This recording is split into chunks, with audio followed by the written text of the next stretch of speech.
uyku belki. Huzurlu bir gecenin koynunda kapatırsın gözlerini usulca. Yorgun bedenin sessizliğe sığınır.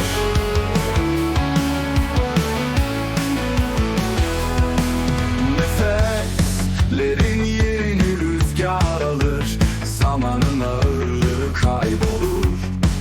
Ve sen ışığı sönen bir mum gibi kendi karanlığında yalnızsın. Nefeslerin yerini rüzgar alır. Zamanın ağırlığı kaybolur. Ve sen ışığı sönen bir mum gibi kendi karanlığında yalnızsın.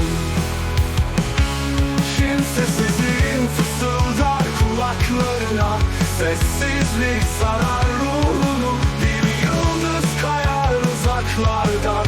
Ama sen görmezsin artık. Kendiyle baş başa kalan karanlıkla dost olur nihayet. Bu bir son değil, belki de gecede saklı başka bir başlangıç. Her karanlık bir öğretmen gibi ışığın kıymetini fısıldar. Ve sen yeniden umutla dolarsın. Hayat bir şafak gibi ufuktan taşar.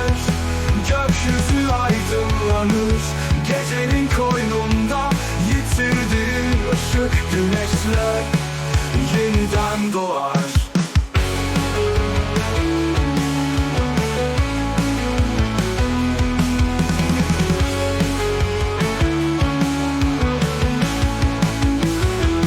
Kimsesizliğin fısıldar kulaklarına. Sessizlik sarar ruhunu. Bir yıldız kayar uzaklardan.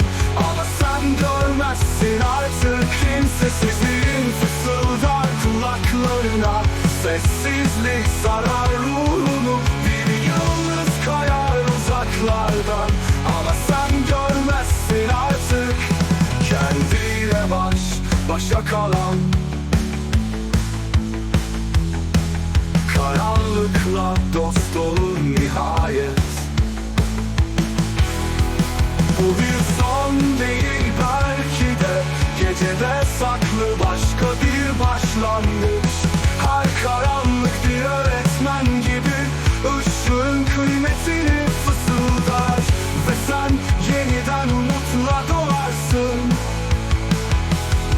Hayat bir şafak gibi ufuktan taşar. Gökyüzü aydınlanır. Gecenin koynunda